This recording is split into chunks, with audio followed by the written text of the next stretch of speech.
When my husband Damon claimed a family emergency and abandoned me on Christmas morning, I discovered his real emergency was unwrapping gifts with another woman and her children across town. 2 weeks later, as he celebrated New Year's Eve at our country club with his mistress, I had his designer suits, Rolex collection, and golf clubs scattered across our front lawn, while security escorted him off the property he thought he owned. Before we jump back in, tell us where you're tuning in from, and if this story touches you, make sure you're subscribed, because tomorrow I've saved something extra special for you. What he didn't know was that the family emergency had exposed a decade-long embezzlement scheme that would cost him everything he'd stolen from grieving families, including mine. But let me start from the beginning, because the man I thought I married died long before I ever discovered his betrayal. Christmas morning has always been sacred in our family. Even after 18 years of marriage, Damon, Constantine, and I maintained the tradition of opening gifts together in our sprawling estate in Willowbrook Heights, followed by our annual brunch with my parents before they moved to Florida. Our daughter Caroline was away at Stanford, but she'd FaceTimed us Christmas Eve to watch us place her gifts under our 12-foot Fraser fir, the same tree Damon had insisted on every year since we'd moved into this house.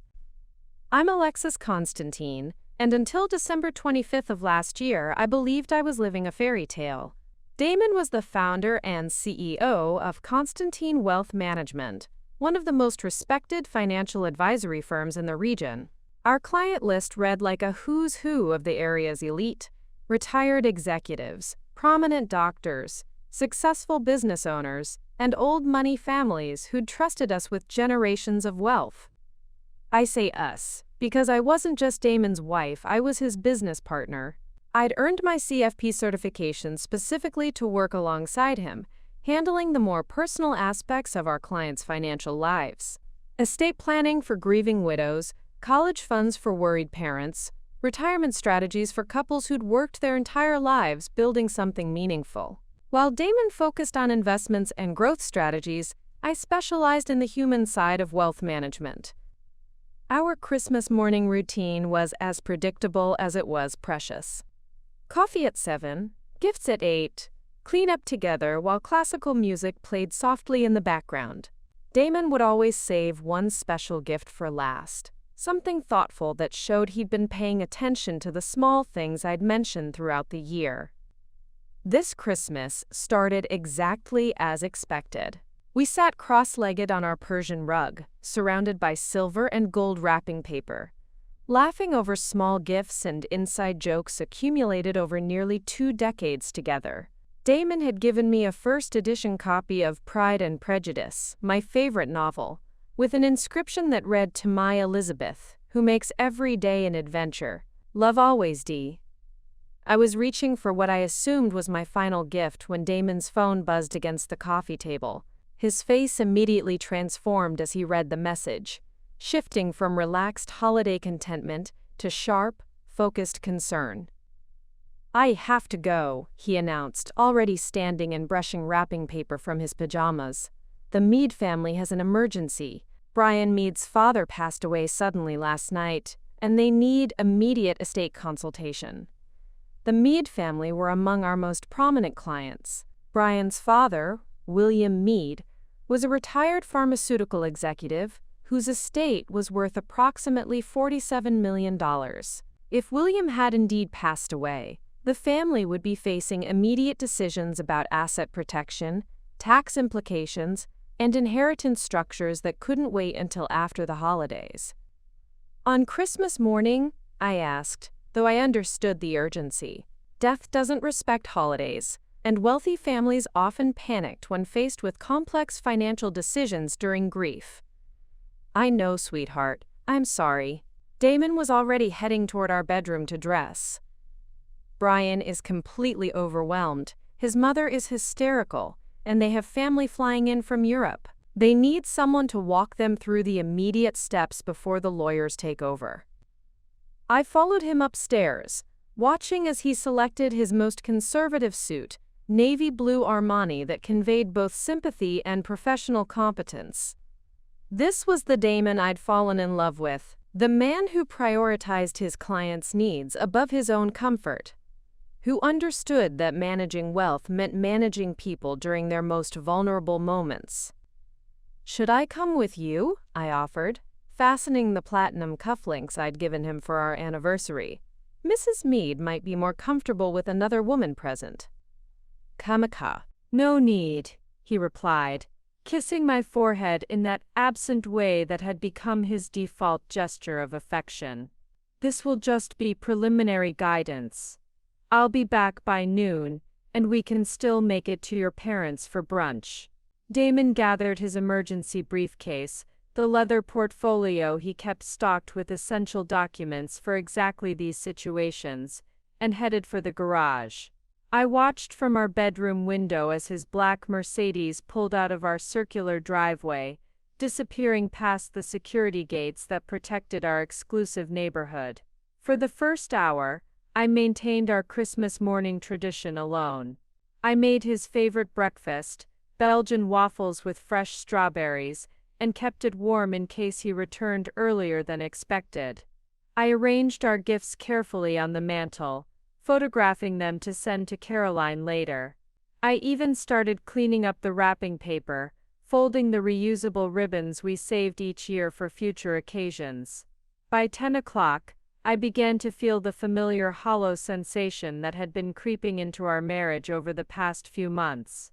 Damon's work had always been demanding, but lately his emergencies seemed to occur with suspicious frequency during our planned personal time. Romantic dinners interrupted by urgent calls, weekend getaways cut short by client crises, anniversary celebrations postponed for market fluctuations that required immediate attention.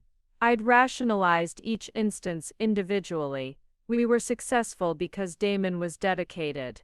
Our clients trusted us because we prioritized their needs. Our financial security existed because my husband never turned away from professional responsibility. But sitting alone in our perfectly decorated living room on Christmas morning, surrounded by gifts we'd opened together, and breakfast growing cold on elegant china, I felt something shift inside me. This wasn't dedication anymore. This was pattern. This was choice. At 10:47 a.m., my phone rang. Caroline's bright face appeared on FaceTime, grinning against a backdrop of snow-covered Stanford campus. "Merry Christmas, Mom. Where's Dad? I wanted to show you both the sweater Grandma sent." "Emergency with the Meade family," I explained, forcing brightness into my voice. "Mr. Meade passed away last night." Caroline's expression immediately softened. "Oh no, poor Mrs. Meade. I remember meeting her at the firm's summer party. She seemed so sweet." Something about Caroline's innocent sympathy crystallized my growing unease into something sharper. If William Meade had truly died the night before, wouldn't there have been some indication? A call from their family attorney, a notification from the hospital, some trail of the emergency that had pulled my husband away from our Christmas morning. After ending the call with Caroline, I made a decision that would change everything. I called St. Mary's Hospital, where the wealthy families in our area typically received care. "I'm calling to inquire about William Meade," I said, using my most professional voice. "Our family received word of his passing, and we wanted to send flowers to the appropriate facility." The pause on the other end was brief but telling. "I'm sorry, ma'am, but we have no record of a William Meade being a patient here recently." I tried 2 more hospitals with the same result. Then I called the Meade family's attorney, whose number I had in our client files. "Alexis," Richard Morrison's voice was warm and surprised. "Merry Christmas. What can I do for you?" "I'm so sorry to bother you on Christmas, Richard, but Damon received an emergency call about William Meade. I wanted to coordinate our response appropriately." The silence stretched long enough that I thought the call had dropped. "Alexis," Richard said slowly, "Bill Meade is fine. I had dinner with him and Margaret just 3 days ago. They're spending Christmas in Naples with their grandchildren. The phone slipped from my fingers, clattering against our marble countertop. Preparing and narrating this story took us a lot of time, so if you are enjoying it, subscribe to our channel. It means a lot to us. Now back to the story. There was no emergency. There was no death. There was no grieving family requiring immediate financial guidance. For the first time in 18 years of marriage, my husband had looked me directly in the eyes on Christmas morning and told me a calculated, elaborate lie. The phone call with Richard Morrison shattered something fundamental inside me, but I forced myself to remain methodical. If Damon had lied about the meat emergency, I needed to understand why. My mind immediately went to the most obvious explanation: another woman, but the elaborate nature of the deception suggested something more calculated than a simple affair. I spent the next hour reconstructing our recent months together, searching for patterns I might have missed. Our relationship had evolved into something comfortable but distant. We shared a bed but rarely touched intimately. We attended social functions as the perfect power couple but barely spoke during car rides home. We discussed business extensively but rarely talked about our personal hopes or concerns anymore. The warning signs had been there, disguised as professional success and mature partnership. Damon had been working increasingly late nights, claiming he was developing investment strategies for high-net-worth clients who required discretion. Weekend golf games with potential investors had become routine. Business trips to conferences had grown more frequent, though I'd stopped asking for details about his presentations or networking results. When I'd suggested joining him for a wealth management conference in Miami last month, he'd quickly dismissed the idea. Too much shop talk, he'd said. You'd be bored.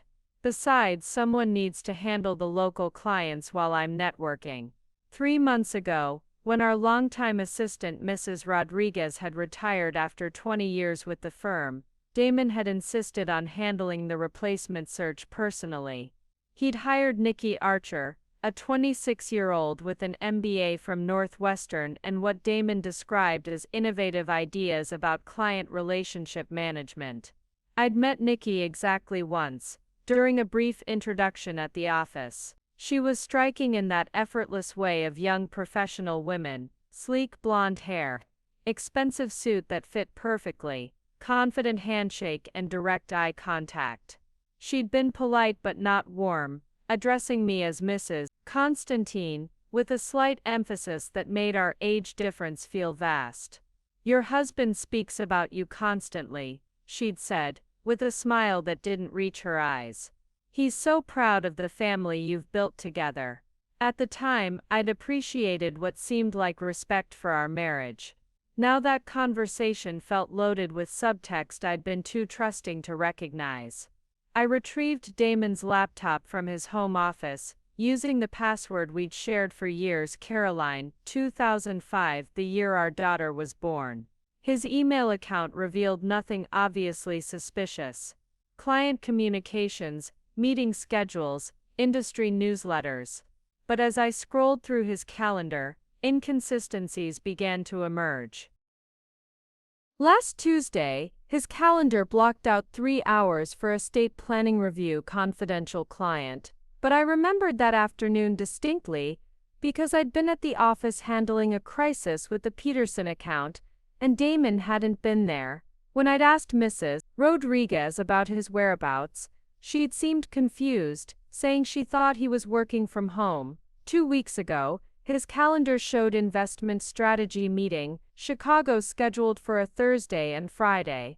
But our credit card statements, which I reviewed meticulously each month, showed no travel expenses for those dates, no flights, no hotels, no rental cars. I opened our joint checking account and began tracing his recent transactions with the methodical precision I used for client audits. The patterns that emerged made my stomach clench with recognition. Regular ATM withdrawals of $300, $500, always from the same machine near Riverside Shopping Center, 20 minutes from our home in the opposite direction from our office. Restaurant charges at establishments I'd never heard of, during times when he'd told me he was working late. Hotel charges in our own city, always on weekdays, always charged to our business credit card under client entertainment. The most disturbing discovery was a recurring monthly charge of $2,800 to something called Archer Property Management.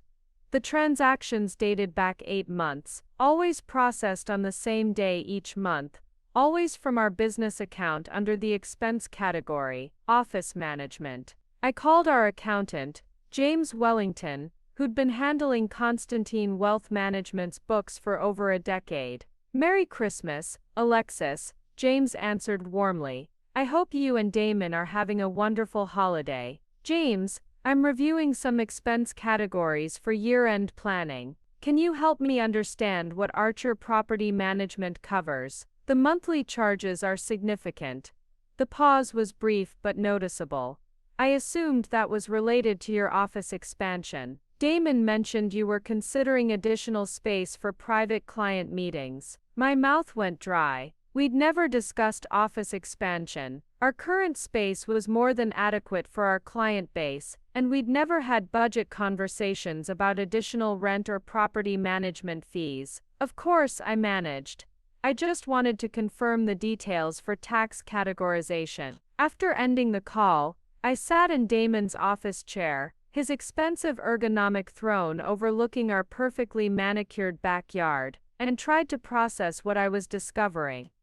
My husband wasn't just cheating on me, he was systematically embezzling money from our business to fund whatever relationship or lifestyle he was maintaining in secret. Constantine Wealth Management wasn't just our livelihood, it was our clients' financial security. We managed over $200 million in assets for families who trusted us with their children's college funds, their retirement security, their generational wealth. If Damon was diverting business funds for personal use, he wasn't just betraying our marriage, he was potentially committing fraud against every client who'd placed their faith in our firm. The scope of potential damage was staggering. Regulatory investigations, criminal charges, civil lawsuits, the complete destruction of everything we'd built together, everything I'd worked for, everything our daughter would inherit. I thought about Mrs. Patterson, whose husband had died last year, leaving her completely dependent on the portfolio we managed. About the young Chang family, who trusted us with their entire life savings to fund their children's education. About the elderly Whitman couple, who relied on our investment income to cover their medical expenses. These weren't abstract numbers in an account. These were real people whose financial security I was personally responsible for protecting. At 2:17 p.m., Damon's Mercedes pulled into our driveway. I watched from the upstairs window as he walked toward our front door, checking his phone with the same focused expression he wore when reviewing market reports. He looked satisfied, relaxed even. Whatever he'd been doing for the past 7 hours had gone exactly as planned. I quickly closed his laptop and returned it to his office, arranging everything exactly as I'd found it. When he entered our house, I was in the kitchen, calmly preparing the lunch we'd planned to eat at my parents' house. "How did it go?" I asked, not turning around from the stove. "Difficult but manageable," Damon replied, loosening his tie. "Death is never easy for families, especially during holidays, but we got them through the immediate crisis." The lie rolled off his tongue with practiced ease. This wasn't improvisation. This was a man who'd become comfortable with systematic deception. "Poor Mrs. Meade," I said, testing him. "I can't imagine losing your husband right before Christmas." "Margaret is handling it better than expected," he replied without missing a beat. "She has a strong support system." He was either a sociopath or a man who'd been living a double life for so long that the lies had become his reality. As I watched my husband eat the lunch I'd prepared, discussing mundane holiday plans and our daughter's spring semester schedule, I realized that the man I'd loved for 18 years might never have existed at all.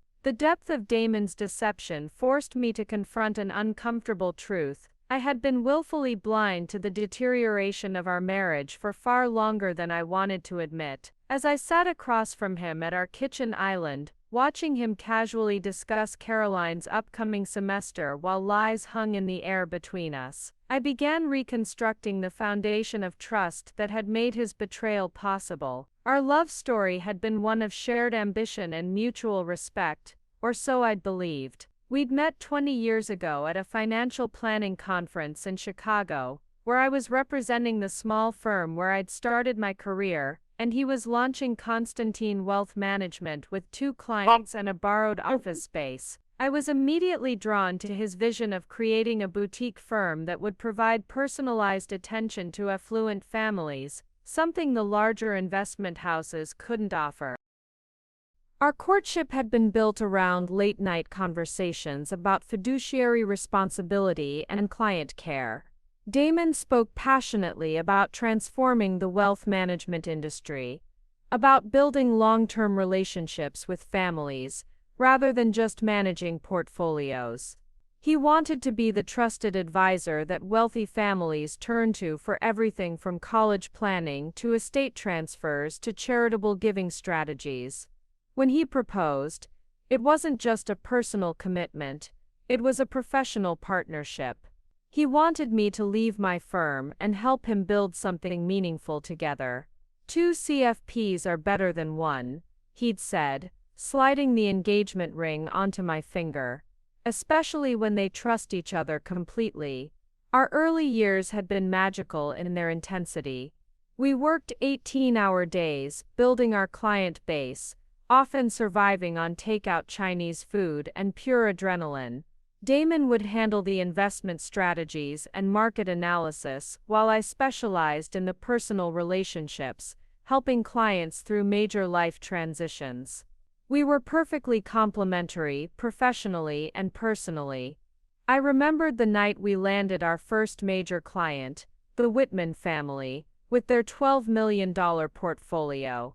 We'd celebrated at an expensive restaurant, toasting not just the business success, but what it represented, validation that our partnership model worked, that clients appreciated having 2 dedicated professionals who genuinely cared about their financial well-being. "We're going to change how wealth management works," Damon had said that night, his eyes bright with ambition and champagne. "No more cold, corporate investment houses. We're going to be the family advisors who actually know their clients' names, their children's birthdays, their hopes for the future." Those early years established patterns that had shaped our entire marriage. Damon was the visionary, the driving force behind our expansion. I was the relationship manager, the empathetic ear, who made our clients feel heard and understood. We divided responsibilities naturally, each playing to our strengths while supporting each other's weaknesses. When Caroline was born, we'd been deliberate about maintaining our partnership while adapting to parenthood. Damon insisted on hiring a nanny, so I could return to work quickly, not because we needed the income, but because our clients had come to depend on both of us. "They trust us as a team," he'd said. "We can't let them down just because we became parents." I'd appreciated his commitment to our professional partnership, though I sometimes wondered if he valued our business relationship more than our personal one. But watching him with infant Caroline, the way he'd wake up for 3 a.m. feedings without complaint, how he'd bring her to the office on weekends so we could both catch up on client work, convinced me that he was simply a man who understood responsibility in all its forms. Our business grew steadily through word-of-mouth referrals and meticulous attention to client service. We never advertised or pursued aggressive marketing campaigns. Instead, we built our reputation on being available whenever clients needed us, providing guidance during market volatility, and celebrating their successes as if they were our own. The Peterson family had referred the Changs after we'd helped them navigate a complex inheritance from overseas relatives. The Changs had introduced us to the Morrison family when we'd successfully managed their portfolio through their daughter's expensive medical treatments. Each new client relationship was built on the foundation of trust we'd established with existing families. By our 10th anniversary, Constantine Wealth Management was managing over $100 million for 47 families. We'd moved into a beautiful office suite in Meridian Plaza, hired Mrs. Rodriguez as our full-time assistant, and established ourselves as one of the premier boutique wealth management firms in the region. Our personal relationship had evolved alongside our professional success. We were comfortable with each other in the way that long-term couples become comfortable, finishing each other's sentences, anticipating each other's needs, functioning as a seamless unit in both business and personal settings. I'd thought that comfort was the sign of a mature, stable marriage. Couples who'd moved beyond the intensity of early romance into something deeper and more sustainable. We rarely fought because we rarely disagreed about anything significant. We shared the same professional values, the same parenting philosophy, the same social circle of clients and colleagues. Looking back now, I realize that our compatibility might have been something else entirely, my gradual surrender of individual identity in favor of partnership harmony. When had I stopped questioning Damon's decisions? When had I started assuming that his judgment was always correct? When had I become so focused on being the perfect business partner that I'd stopped paying attention to whether we were still functioning as equals? The warning signs had been there for years, disguised as professional success and domestic tranquility. Damon had gradually taken control of our major business decisions, consulting me as a courtesy rather than a true partner. He'd begun handling our personal finances entirely, claiming it was more efficient for one person to manage both business and household accounts. He'd started making social plans without asking my preference, assuming I'd accommodate whatever schedule suited his networking objectives. I'd interpreted each shift as evidence of his leadership and my trust in his judgment. But now, sitting in our kitchen, while he casually maintained his elaborate lie about Christmas morning, I wondered if I'd been systematically marginalized in my own life. The most painful realization was that our clients probably had no idea how our partnership had changed. In public settings, Damon still introduced me as his equal partner and credited me with our firm's success. But behind closed doors, had I become nothing more than an expensive employee in my own business. That night, as Damon slept peacefully beside me, I stared at the ceiling and tried to remember the last time he'd asked for my opinion on something important. The last time he'd seemed genuinely interested in my thoughts about anything beyond client management or household logistics. The last time I'd felt like an individual, rather than an extension of his professional image. I couldn't pinpoint a specific moment when our partnership had transformed into something else. The change had been so gradual, so wrapped in the language of trust and efficiency, that I'd never recognized it as a loss of power until it was completely gone. The day after Christmas brought an unexpected revelation that would transform my suspicions into concrete action. I woke before dawn, unable to sleep, and found myself wandering through our house like a stranger examining someone else's life. Every perfectly arranged room felt like a museum exhibit of a marriage that might never have been real. Damon left early for what he claimed was a follow-up meeting with the Meade family, maintaining his fiction with the same casual confidence he'd displayed the day before. "Grief doesn't pause for the holidays," he said, kissing my forehead in that perfunctory way that had become his default gesture of affection. I should be back by noon. After his departure, I made a decision that would have been unthinkable just 48 hours earlier. I was going to follow him. I'd never been the type of woman who checked her husband's phone or hired private investigators. Throughout our entire marriage, I'd prided myself on the trust we shared, the way we respected each other's privacy and professional autonomy. But sitting in my car outside our neighborhood's security gates at 8:15 a.m., watching Damon's black Mercedes disappear down Elm Street, I realized that trust without verification might have been nothing more than willful ignorance. I followed at a careful distance, using techniques I'd learned from crime documentaries Caroline and I watched together during her high school years. Damon drove with his usual precision, obeying traffic laws and maintaining consistent speed. Nothing about his driving suggested deception or urgency. He looked exactly like a man heading to a legitimate business meeting. But instead of turning toward the affluent Riverside area where the Meade family lived, Damon headed west toward Millbrook Commons, a newer development of upscale townhomes popular with young professionals. My stomach tightened as he turned into the complex, navigating the winding roads with the familiarity of someone who'd made this trip many times before. He parked in the driveway of a corner unit with pristine landscaping and a silver Audi A4 in the garage. Before I could fully process what I was witnessing, the front door opened and Nikki Archer emerged wearing a silk robe and nothing else. Even from my position 50 yards away, hidden behind a maintenance shed, I could see her smile as Damon approached. She wrapped her arms around his neck with the casual intimacy of established lovers, and he lifted her slightly off the ground as they kissed. It wasn't the desperate passion of a new affair, it was the comfortable affection of a couple who'd been together long enough to develop their own rhythms and rituals. They disappeared inside together, and I sat in my car feeling like someone had physically hollowed out my chest cavity. The abstract suspicion of infidelity was completely different from witnessing its reality.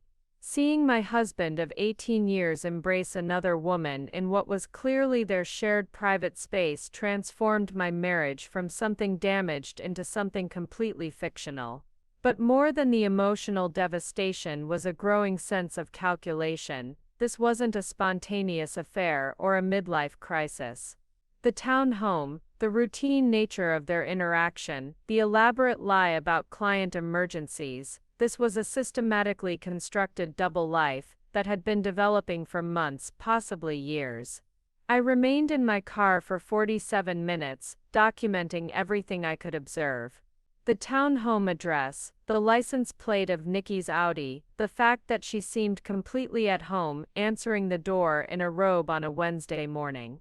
When Damon finally emerged, he was carrying a small overnight bag, and looked relaxed in the way men look after spending intimate time with someone they care about.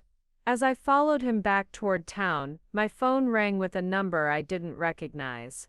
Mrs. Constantine. This is Sarah Chen from Pinnacle Bank. I'm calling about some unusual activity on your business account that requires immediate attention. My hands tightened on the steering wheel. Constantine Wealth Management banked with Meridian Trust, the same institution where we'd maintained our accounts for 15 years. We had no relationship with Pinnacle Bank. I think you may have the wrong number, I said carefully. We don't have accounts with Pinnacle. I'm showing here that you're listed as an authorized signer on the Constantine Holdings LLC account. We've had some concerns about recent transaction patterns that require verification from both account holders. Constantine Holdings LLC. I'd never heard of this entity, but my name was apparently associated with it at a bank I'd never visited. The implications made my vision blur as I pulled into a shopping center parking lot to focus on the conversation. What kind of transaction patterns? I asked, though I was beginning to fear the answer. Large cash withdrawals, wire transfers to offshore accounts, and what appear to be real estate transactions.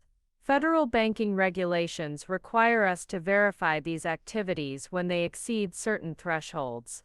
Can you confirm your involvement in the recent transfer of $340,000 to a Cayman Islands account? $340,000 to the Cayman Islands, using an LLC I'd never heard of but was apparently authorized to access. I need to call you back, I managed, ending the conversation before Sarah Chen could ask more questions I couldn't answer. I sat in the parking lot of a Target store, watching normal people go about their post-Christmas shopping while my world disintegrated around me. Damon wasn't just having an affair. He wasn't just embezzling modest amounts to fund a relationship with his assistant. He was operating an entirely separate financial entity, moving hundreds of thousands of dollars to offshore accounts, and somehow my name was attached to transactions I knew nothing about. The scope of what I was discovering terrified me. If federal banking regulations were triggering inquiries, if offshore accounts were involved, if my signature or authorization was being used without my knowledge, then Damon had moved far beyond simple marital infidelity into serious financial crimes. Crimes that could result in federal charges, criminal prosecution, and the complete destruction of everything we'd built together. But even more frightening was the realization that I might already be implicated. If my name was on accounts I didn't know existed, if transactions were being conducted under my authorization, then I could be considered a co-conspirator rather than a victim. The FBI might view me as Damon's partner in whatever scheme he was operating, regardless of my actual knowledge or involvement. I thought about our clients. The families who trusted us with their life savings, their children's college funds, their retirement security. If Damon was stealing from them, using business accounts I had legal access to, every family we served could lose everything. Mrs. Patterson could lose her deceased husband's pension, the Chang family could lose their children's education fund, the Whitmans could lose the medical care they needed to survive. Suddenly, this wasn't just about my marriage or even my personal financial security. This was about preventing a catastrophe that could destroy dozens of families who'd placed their faith in us. People who'd trusted me personally, who'd shared their most intimate financial fears and dreams, who'd believed that Constantine Wealth Management would protect their futures. As I started my car and drove home, I realized that discovering Damon's affair had been just the beginning. What I'd stumbled into was a financial conspiracy that threatened not just my own life, but the lives of every client who'd ever trusted us with their wealth. The woman who'd followed her husband that morning was driven by suspicion and hurt feelings. The woman driving home was carrying the weight of responsibility for protecting innocent families from a man who'd been systematically betraying everyone who loved him. The stakes had just become much higher than adultery. They'd become a matter of justice. When I arrived home, I found Damon in his office, calmly reviewing what appeared to be client portfolios on his computer screen. He looked up with the same warm smile he'd given me for 18 years, as if he hadn't just spent the morning in another woman's bed while conducting illegal financial transactions. "How was your morning?" he asked, closing his laptop with casual precision. "I finished up with the Meads earlier than expected. Margaret is doing much better today."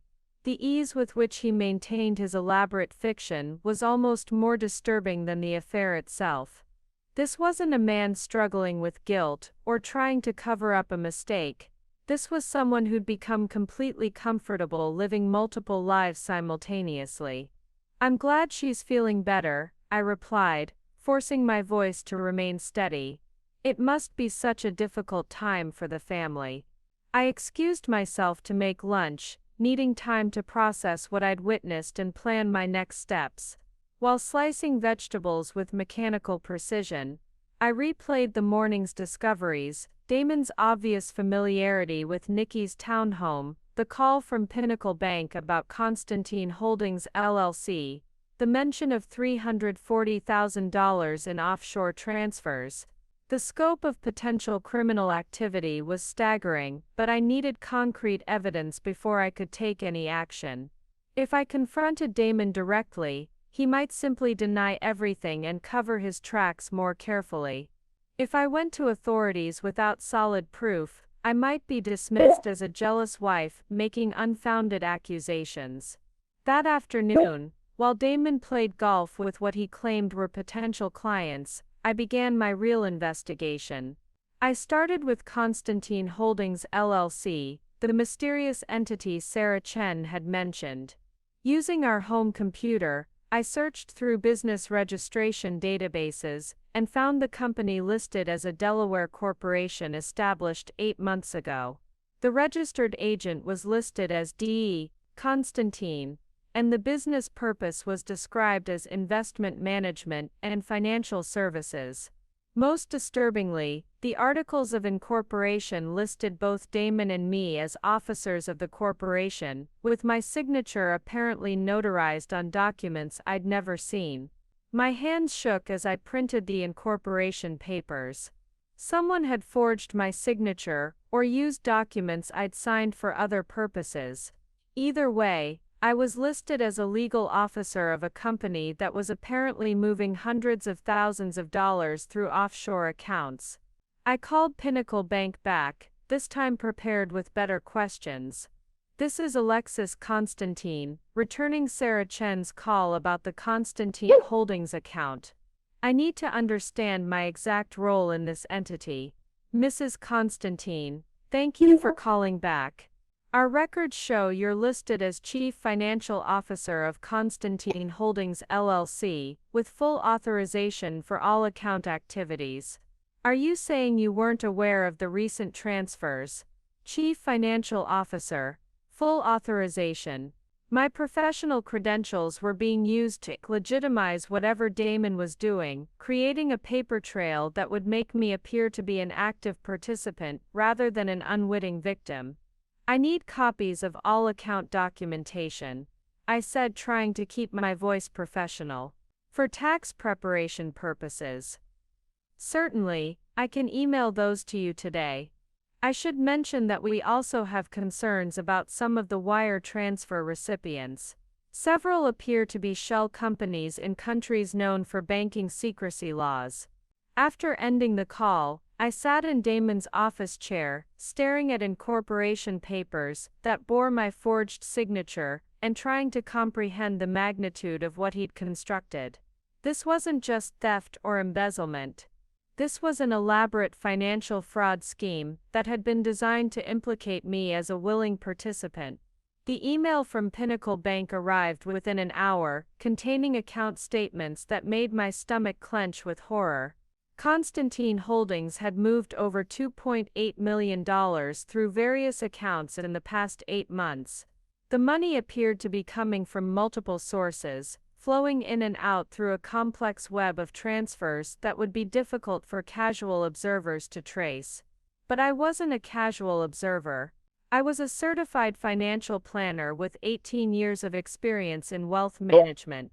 As I studied the transaction patterns, I began to recognize the source of the funds, client accounts from Constantine Wealth Management.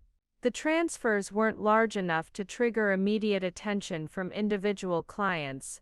$15,000 from the Peterson account, disguised as a portfolio rebalancing fee. $22,000 from the Chang family's education fund, listed as administrative costs for estate planning services. $31,000 from the Whitman retirement account, categorized as investment management fees.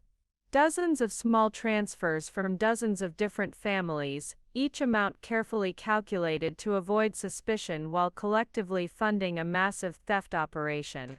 Damon had been systematically stealing from our clients for months, using my professional credentials to make the transactions appear legitimate.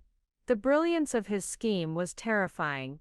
Individual clients would see modest fees on their statements, amounts that seemed reasonable for the personalized service we provided. They trusted us completely, rarely questioning fees that represented a tiny percentage of their overall portfolios. Meanwhile, those small amounts were being aggregated and transferred to offshore accounts through Constantine Holdings LLC. But the most devastating realization was that every transfer bore electronic authorization from both D. Constantine and A. Constantine. According to the bank records, I had personally approved every theft. If this scheme was discovered by authorities, I wouldn't be viewed as Damon's victim. I would be charged as his co-conspirator. My professional credentials, my reputation, my freedom, everything would be destroyed along with his. As I printed page after page of incriminating evidence, I realized that Damon hadn't just been cheating on our marriage. He'd been systematically positioning me to take the fall for his crimes. The loving husband who brought me coffee every morning had been carefully constructing a scenario where I would face criminal prosecution while he escaped to whatever new life he'd been building with Nikki Archer. The affair was just a distraction. The real betrayal was financial, professional, and designed to destroy me completely. That evening, as we sat down to dinner together, I watched my husband discuss Caroline's spring semester plans, while knowing he'd spent the day stealing from families who trusted us with their children's futures. He'd transformed me into an unwitting accomplice to crimes that violated everything I believed about fiduciary responsibility and client care. The man sitting across from me wasn't just unfaithful. He was a predator who'd been feeding on the trust of vulnerable families while positioning his own wife to face the consequences of his actions. Tomorrow, I would begin building the case that would save our clients and destroy the man I'd once loved. That night, I lay awake replaying 18 years of marriage through the lens of what I now knew, and every cherished memory began to crumble under scrutiny. The man sleeping peacefully beside me had been systematically stealing from grieving widows and retired couples while positioning me as his unwitting accomplice. How long had this version of Damon existed? Had the loving husband I remembered ever been real, or had I been married to a carefully constructed performance? I began with our most recent client interactions, working backwards through months of meetings and conversations. Mrs. Patterson, the widow who'd trusted us with her late husband's pension after his sudden heart attack. I remembered how compassionate Damon had seemed during our consultation, how he'd personally assured her that her financial security was our top priority.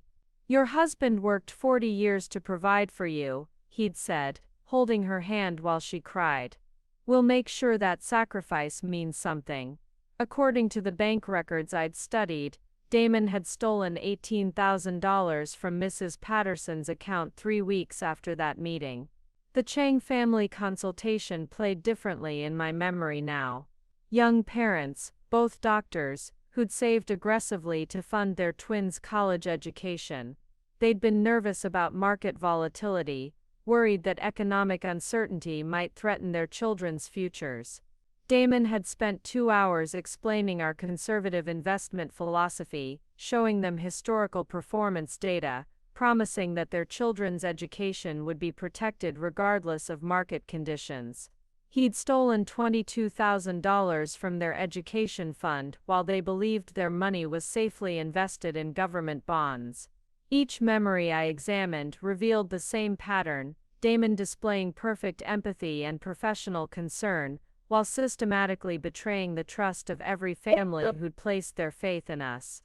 The warmth I'd interpreted as genuine compassion had been the calculated performance of a predator who understood that emotional manipulation made financial theft easier. But the most devastating realization was how thoroughly he'd manipulated me. Every major decision about our business structure, our client relationships, our professional procedures had been shaped by his agenda. When he'd insisted on handling all administrative aspects of our accounts, I'd seen it as his way of protecting me from mundane tasks so I could focus on client relationships. When he'd suggested consolidating our various business entities under Delaware corporations for tax efficiency, I'd trusted his judgment completely. The Delaware incorporation that had made Constantine Holdings LLC possible hadn't been a recent development. Damon had been laying groundwork for this scheme for years, gradually positioning himself to access client funds while ensuring that I would bear legal responsibility for his actions. Every document I'd signed, every authorization I'd provided, every professional credential I'd shared had been carefully cataloged and weaponized against me. I thought about the sophisticated estate planning software he'd purchased last year, claiming it would help us provide better service to wealthy families. The system required both our electronic signatures for major transactions, ostensibly as a security measure to protect client assets. I'd seen it as evidence of his commitment to fiduciary responsibility. Now I realized it had been designed to create an electronic trail proving my involvement in every theft. The patterns extended beyond business into our personal relationship. Damon's gradual control over our household finances, his insistence on handling our tax preparation personally, his suggestion that we simplify our lives by giving him power of attorney for routine financial decisions. Every change had been presented as loving consideration for my time and energy. In reality, he'd been systematically isolating me from information that might expose his activities.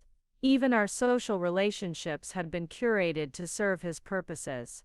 The clients who'd become close family friends were those with the largest portfolios and the most complex financial needs. The professional colleagues we socialized with were those who could provide referrals or regulatory insights. Our entire social circle consisted of people who either contributed to his scheme or could provide useful information about avoiding detection. I realized that Caroline's expensive private school, our luxury vacations, the estate in Willowbrook Heights, everything I'd attributed to our business success, had likely been funded by stolen client money. Our daughter's education, our social status, our comfortable lifestyle had been built on the systematic theft from families who trusted us with their most precious financial assets. The psychological manipulation had been masterful. By gradually assuming control over every aspect of our financial lives, while maintaining the fiction of partnership and shared decision-making, Damon had created a situation where I couldn't expose his crimes without destroying myself. If I reported the theft, I would face criminal charges as his co-conspirator. If I remained silent, I would be complicit in ongoing crimes against innocent families. But perhaps the most insidious aspect of his manipulation was how he'd used my own professional values against me. My commitment to client care, my pride in our reputation for integrity, my dedication to fiduciary responsibility, all of it had made me more vulnerable to his deception. A less ethical person might have questioned unusual fees or suspicious transactions. But I'd trusted him completely, because I believed we shared the same professional values. As dawn approached, I forced myself to confront the possibility that our entire marriage had been a strategic partnership designed to advance his criminal agenda. Had he chosen me specifically because my professional credentials would legitimize his activities? Had our courtship been calculated to identify a partner who would provide perfect cover for financial fraud? The man I'd loved for 18 years might never have existed at all. The passionate advocate for client care, the devoted father, the trusted partner, all of it could have been an elaborate performance designed to create the perfect environment for white-collar crime. By the time Damon's alarm sounded at 6:30 a.m., I'd made a crucial decision. I couldn't save my marriage, but I could still save our clients. Whatever it cost me personally, I had to find a way to expose his crimes and protect the families who'd trusted us with their financial futures. The wife who'd discovered her husband's affair was gone. In her place was a woman who understood that some betrayals transcend personal relationships and become matters of justice. The next morning, I implemented a plan that would have seemed impossible just days earlier. I was going to systematically document Damon's crimes while maintaining the facade of our normal marriage. While he prepared for another day of deception, discussing his schedule over coffee, as if we were still the loving partners we'd pretended to be, I was already planning how to access every piece of evidence I would need to protect our clients. After Damon left for what he claimed was a client meeting, I drove to our office for the first time since Christmas. Mrs. Rodriguez had retired, and with Nikki Archer apparently serving as more than just his assistant, I knew I could access our files without interruption.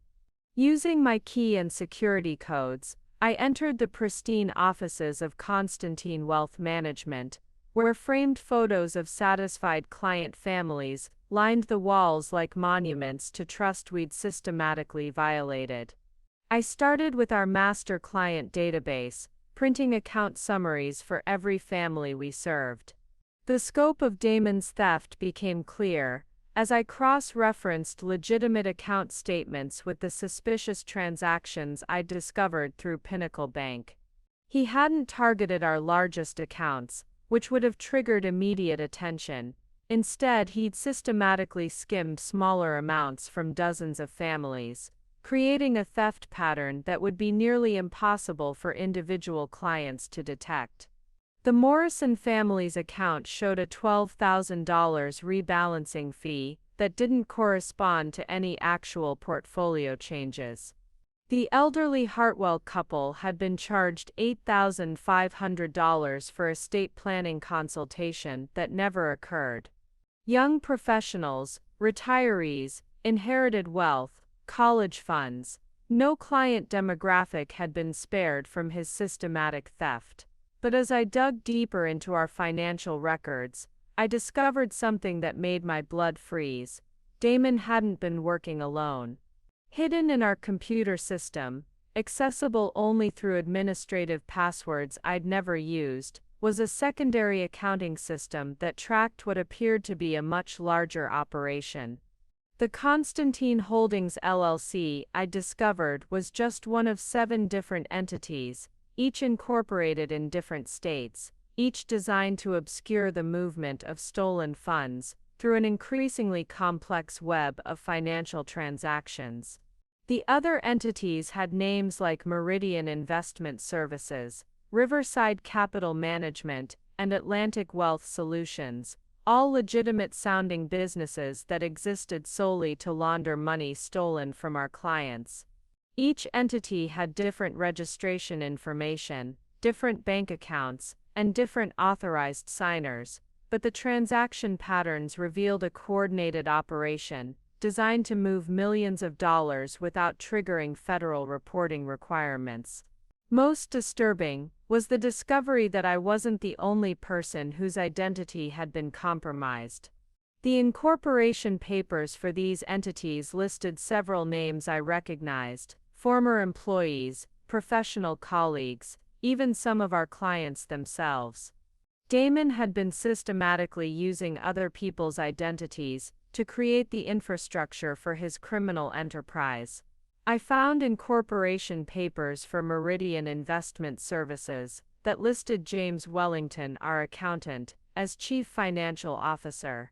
But when I called James's office, his assistant confirmed he was recovering from surgery and hadn't been involved in any new business formations. Someone had stolen his identity to create legal authorization for financial transactions he knew nothing about. Even more chilling was finding that some of our elderly clients had been listed as officers in entities they'd never heard of.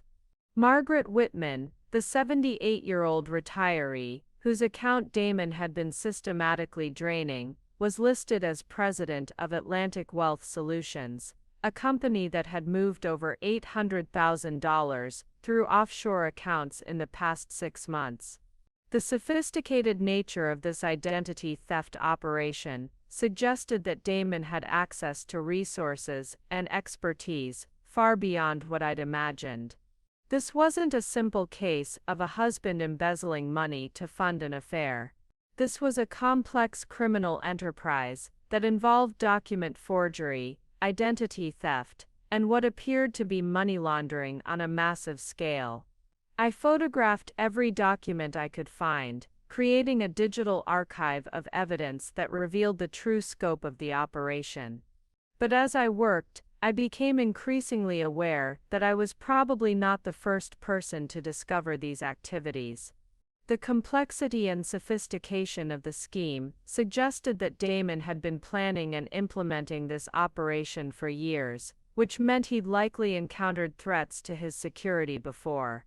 That realization led me to search for information about our former assistant, Mrs. Rodriguez, whose sudden retirement had seemed unusual at the time. According to her personnel file, she'd given only 2 weeks' notice after 20 years of dedicated service, citing personal health concerns that required immediate attention. But when I called the phone number we had on file, I discovered it had been disconnected. Using online search tools, I found an obituary for Maria Rodriguez, dated just 3 months after her retirement. The notice was brief, mentioning her sudden death from a heart attack, and survivors who lived in Puerto Rico. No local funeral service had been held, and no one from our office had been notified of her passing. The timing was too convenient to be coincidental. Mrs. Rodriguez had managed our administrative systems for 2 decades, giving her access to every aspect of our operations. If she'd discovered Damon's activities, and threatened to expose them, her sudden departure and subsequent death eliminated the person most likely to understand the full scope of his crimes. I sat in our conference room, surrounded by evidence of systematic theft and potential murder, realizing that I was investigating a man who might be willing to kill to protect his operation. The husband who brought me coffee every morning, who'd raised our daughter, who still kissed me goodbye each day, might be a murderer who'd eliminated the one person who could have exposed his crimes years earlier. The stakes of my investigation had just escalated beyond financial fraud. If Damon was willing to kill to protect his operation, then my discovery of his activities put my own life in immediate danger. Every day I continued living in our house, sharing meals with him, pretending our marriage was intact, was another opportunity for him to realize I knew the truth and eliminate me the same way he might have eliminated Mrs. Rodriguez. But I also realized that I might be the only person positioned to gather the evidence needed to bring down his entire operation and protect future victims. The weight of that responsibility was terrifying, but the alternative, allowing him to continue stealing from innocent families, while potentially murdering anyone who threatened his security, was unacceptable. That afternoon, I made the most important decision of my life. I was going to bring down Damon Constantine, regardless of what it cost me personally. The discovery that Mrs. Rodriguez might have been murdered transformed my investigation from a personal betrayal into something far more dangerous. I needed help, but approaching law enforcement without concrete proof could alert Damon to my activities and put me in the same position Mrs. Rodriguez might have faced. Instead, I decided to reach out to someone who would understand the financial complexities I'd uncovered and might have resources I lacked. I called Patricia Wells, a former colleague from my first job who'd left wealth management to work for the Securities and Exchange Commission's Enforcement Division. Patricia and I had maintained a friendship over the years, occasionally meeting for lunch to discuss industry developments and regulatory changes.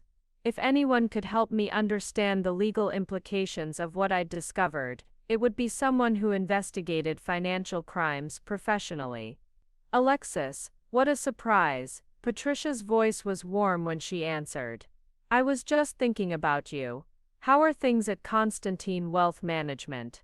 "Actually, that's why I'm calling," I said carefully. "I've stumbled across some irregularities in our accounts that I think might interest the SEC. Could we meet for coffee, somewhere private?" The pause that followed was telling. "Irregularities at your firm. That's concerning, given your reputation. Can you give me a general sense of what you're seeing? Identity theft, unauthorized entity formation, and what appears to be systematic client fund diversion through shell companies. Potentially millions of dollars over multiple years. Jesus, Alexis. That's not irregularities, that's major financial fraud. Where are you right now?" We arranged to meet that afternoon at a coffee shop in a shopping center halfway between our locations. When I arrived, Patricia was already seated in a corner booth, her expression grim. She'd brought a leather portfolio, and looked every inch the federal investigator she'd become. "Before we start," she said as I sat down, I need to understand your role in what you're describing. Are you a whistleblower reporting suspicious activities, or are you potentially implicated in these transactions? Both, I admitted. My professional credentials and signature have been used to authorize transactions I never approved. According to the documentation, I'm listed as an officer in shell companies I never heard of until this week. Patricia opened her portfolio and removed a legal pad. Start from the beginning. Tell me everything. Over the next 2 hours, I walked Patricia through every discovery I'd made: the Christmas morning deception, following Damon to Nikki's townhome, the call from Pinnacle Bank, the multiple shell companies, the systematic theft from client accounts, and my growing suspicion about Mrs. Rodriguez's convenient death. Patricia took detailed notes, asking specific questions about transaction amounts, timing patterns, and the sophistication of the identity theft operation. Her expression grew increasingly serious as I described the scope of what I'd uncovered. "Alexis, what you're describing isn't just embezzlement," she said finally. "This is a complex money laundering operation that probably violates multiple federal statutes. The identity theft alone could result in decades of prison time. If your suspicions about Mrs. Rodriguez are correct, we might be looking at murder charges as well. What should I do?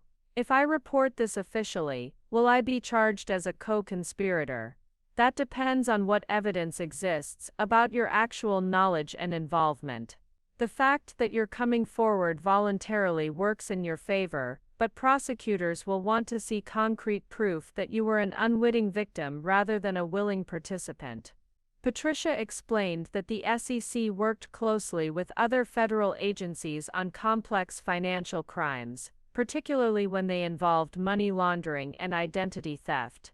She could connect me with FBI agents who specialized in white-collar crime, but first we needed to gather more evidence that would clearly establish my innocence while building an irrefutable case against Damon. "I need you to document everything," she continued. "Every conversation, every transaction, every piece of evidence you can safely access. But Alexis, you need to understand that this investigation could take months, and during that time, you'll need to maintain your normal routine without alerting your husband to what you're doing." The thought of continuing to live with Damon, sharing meals and conversations while knowing he might be a murderer, was terrifying.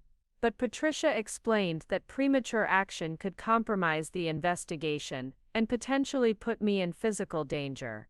"If he's willing to kill to protect this operation, then your safety depends on him believing you're still the trusting wife who doesn't question his activities," she said. "Can you handle that psychologically?" Before I could answer, Patricia's phone buzzed with a text message.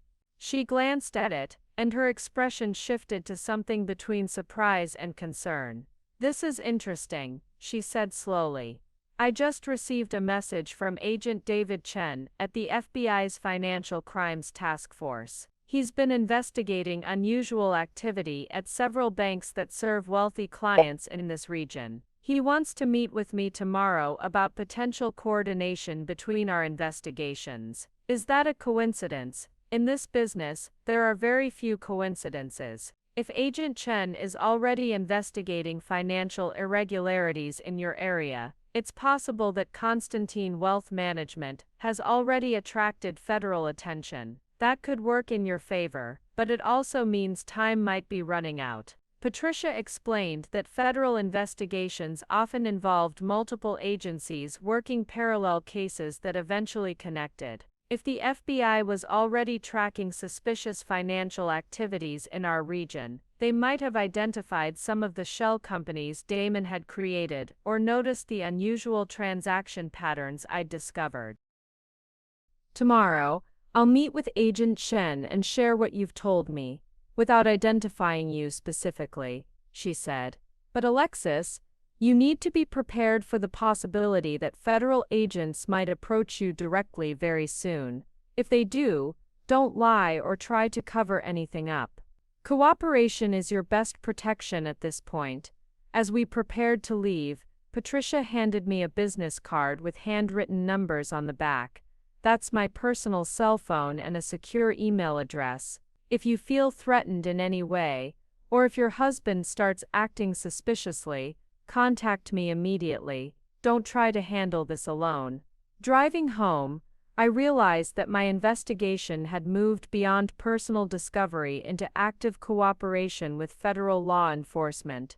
Within 24 hours, I might be working directly with FBI agents to build a case against my own husband. The woman who'd followed her cheating husband out of wounded pride was gone. In her place was a federal informant whose testimony could send the father of her child to prison for decades. But as I pulled into our driveway and saw Damon's Mercedes already parked there, I also realized that my greatest challenge wasn't gathering evidence or working with investigators. It was maintaining the performance of our normal marriage while knowing that the man I'd shared a bed with for 18 years might be a killer who wouldn't hesitate to eliminate me if he discovered what I knew. That evening, Agent David Chen called Patricia while I was having dinner with Damon, discussing Caroline's spring semester plans, as if we were still the loving couple we'd pretended to be for months. Patricia texted me later with a message that made my hand shake. Agent Chen has been tracking your husband's activities for 8 months. He wants to meet with you tomorrow. This is much bigger than we thought. The next morning, after Damon left for another fabricated client meeting, I drove to a discreet government building downtown where Patricia introduced me to Agent Chen and his partner, Agent Sarah Morrison. The sterile conference room felt like a different world from the elegant offices where I'd spent 18 years building what I'd thought was a legitimate business. Mrs. Constantine, Agent Chen began, opening a thick file folder. We've been investigating a network of financial crimes that we believe your husband is central to organizing. What you've discovered independently aligns with evidence we've been gathering through other sources. Agent Morrison spread photographs across the table, surveillance images of Damon meeting with people I didn't recognize, bank records from institutions I'd never heard of, incorporation documents for dozens of shell companies across multiple states. The scope of the operation was far beyond what I'd imagined. We believe Constantine Wealth Management is just one component of a larger criminal enterprise. Agent Chen explained. Your husband has been working with at least 6 other financial advisors across 3 states, all targeting affluent retirees and inherited wealth families. The total theft appears to exceed $12 million. The photographs showed Damon in locations I'd never seen him visit, meeting with men in expensive suits who looked like successful professionals. One image captured him shaking hands with someone outside a luxury hotel in Miami during a weekend when he told me he was attending a conference in Atlanta. Another showed him boarding a private jet with 2 other men, taken just 3 weeks earlier when he'd claimed to be handling a local estate crisis. The operation is sophisticated enough that we believe your husband has been receiving professional guidance from organized crime connections. Agent Morrison continued. The money laundering techniques, the identity theft methods, the systematic targeting of vulnerable clients, this isn't something an individual financial advisor could develop independently. She showed me a chart mapping the flow of stolen funds through dozens of shell companies and offshore accounts. The money stolen from our clients was being mixed with funds from other victims, filtered through legitimate businesses, and ultimately moved to accounts in countries with strict banking secrecy laws. The complexity was designed to make it nearly impossible for law enforcement to trace individual thefts back to specific victims or perpetrators. We've identified at least 47 families who've been targeted by this network, Agent Chen said. Most don't realize they've been victims because the theft amounts are calculated to avoid triggering account alerts or unusual activity reviews. But the most shocking revelation was that the network had been operating for over 6 years, targeting not just individual families, but also charitable foundations, pension funds and trust accounts managed by seemingly legitimate financial advisors. The stolen money was funding real estate purchases, luxury goods, and what appeared to be a sophisticated money laundering operation that served other criminal enterprises. Your husband isn't just stealing from clients, Agent Morrison explained. He's providing financial services to drug trafficking organizations, human trafficking operations, and other criminal enterprises that need to convert illegal profits into apparently legitimate assets. The surveillance photos included images of Damon meeting with people who looked nothing like our typical wealthy retiree clients. Young men with expensive jewelry and designer clothes, older women whose appearance suggested Eastern European origins, and business meetings in locations that seemed designed for privacy rather than professional consultation. The reason we need your cooperation, Agent Chen continued, is that dismantling this network requires someone with access to the financial records and transaction patterns that prove the connections between all these seemingly separate operations. Your husband trusts you completely, which gives us an opportunity to gather evidence that would be impossible to obtain through traditional surveillance. They wanted me to become an active FBI informant, using my access to Constantine wealth management systems to document not just the theft from our clients, but the larger money laundering operation that connected our firm to serious organized crime. The risks were enormous. If Damon discovered my cooperation with federal agents, I would be in immediate physical danger from people who had far more experience with violence than a suburban financial advisor. What happened to Mrs. Rodriguez? I asked, though I dreaded the answer. Agent Morrison's expression darkened. Maria Rodriguez contacted our office 7 months ago with concerns about unusual activities at your firm. She was scheduled to meet with our agents the week after she died. The heart attack that killed her was induced by a drug that's difficult to detect in standard autopsies, but we found traces when we had her body exhumed for further testing. The confirmation that Mrs. Rodriguez had been murdered made the conference room feel ice cold. Damon hadn't just stolen money from clients. He'd killed a woman who'd dedicated 20 years of her life to supporting our business. Someone who'd attended Caroline's birthday parties and Christmas celebrations. Someone I'd considered a family friend. Mrs. Constantine, Agent Chen said gently, we understand this is overwhelming, but we need to move quickly. Our intelligence suggests that your husband's network is planning to liquidate their operations and disappear with the stolen funds. We estimate they could complete their exit strategy within the next 6 weeks. If they succeed, Agent Morrison added, dozens of families will lose their life savings and the people responsible for Mrs. Rodriguez's death will never face justice. You're our best opportunity to prevent that outcome. They gave me recording devices disguised as everyday items, a pen that captured audio, a purse with a hidden camera, a watch that could document conversations and take photographs. They also provided secure communication methods and emergency protocols in case I felt threatened. Remember, Agent Chen said as we concluded the meeting, your husband cannot suspect that anything has changed in your relationship. The success of this operation depends on him continuing to trust you completely. As I drove home to resume my role as the loving, trusting wife, I realized that I was now actively working to send the father of my child to prison for crimes that included murder. But I also understood that the network Damon had helped create was destroying innocent families and would continue expanding unless someone stopped them. The stakes had escalated far beyond personal betrayal. This was now about preventing a criminal organization from completing their escape with millions of stolen dollars and ensuring that Mrs. Rodriguez's murder didn't go unpunished. The FBI's briefing had revealed that Damon's operation extended far beyond our client base, but I wasn't prepared for the personal devastation I would discover when Agent Morrison provided me with a complete victim list.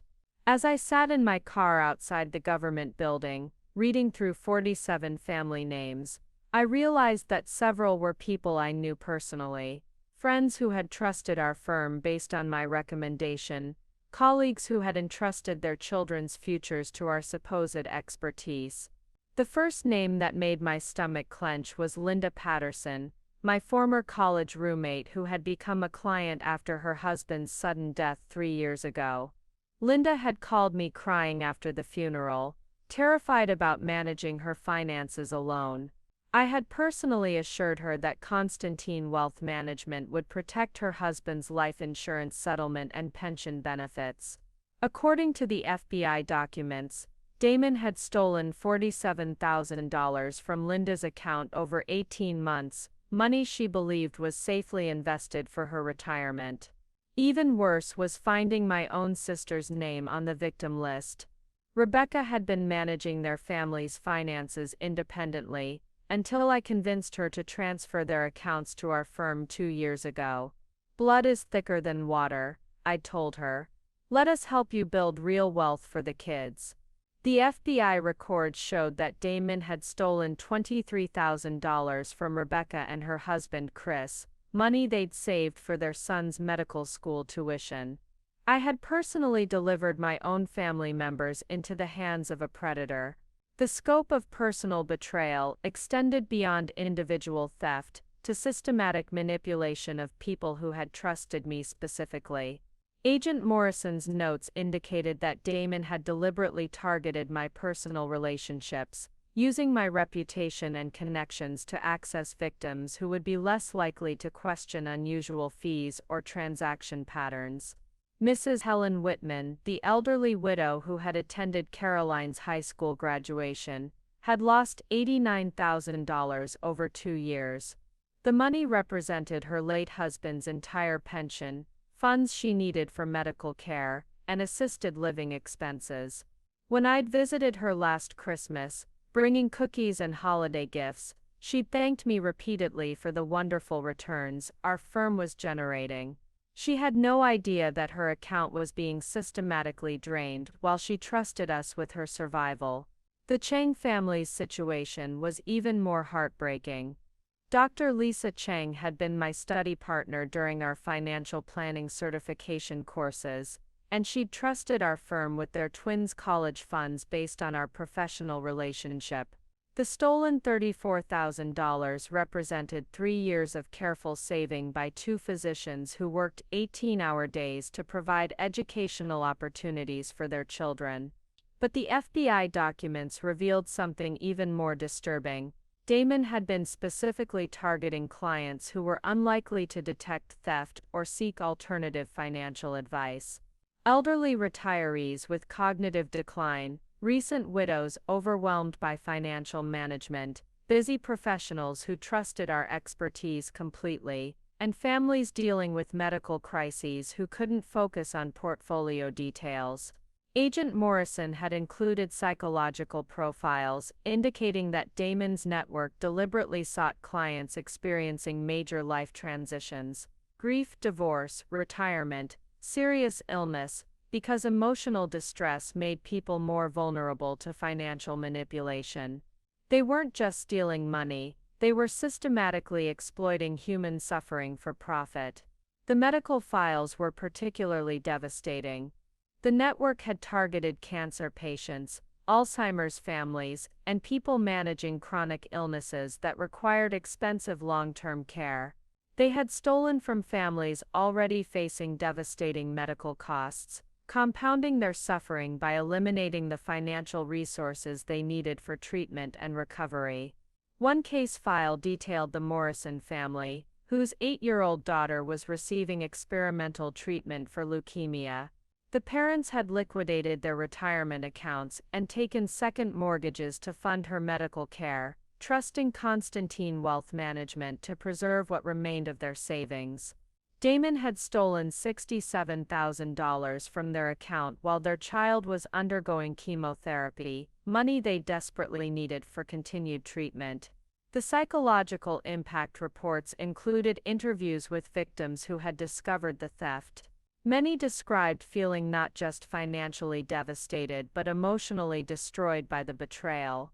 These weren't abstract account numbers. They were families whose trust had been weaponized against them by people they'd considered friends and protectors. Mrs. Eleanor Hartwell, whose account had been drained of $43,000, described the discovery as worse than losing my husband. She'd trusted us with her estate planning after her spouse's death, believing that our firm would honor his memory by protecting what he'd worked 40 years to build. Instead, we'd stolen from her while she grieved. The ripple effects extended beyond immediate financial loss to long-term psychological trauma. Several victims required therapy to cope with the betrayal. Some had developed anxiety disorders that prevented them from trusting any financial institution. Others had become socially isolated, feeling ashamed that they'd been deceived by people they'd considered friends. The FBI's victim impact assessments painted a picture of systematic emotional abuse designed to maximize financial extraction. The network didn't just steal money. They cultivated dependent relationships that made victims less likely to seek second opinions or question unusual activities. They had turned trust itself into a weapon. As I drove home, I realized that my cooperation with federal agents wasn't just about bringing criminals to justice. It was about preventing dozens of additional families from experiencing the same devastating betrayal. The network was actively recruiting new victims, expanding their operations and refining their techniques based on lessons learned from previous thefts. Every day I delayed action was another day that innocent families could be targeted, manipulated, and robbed by predators who understood that financial trust was one of the most intimate forms of human vulnerability.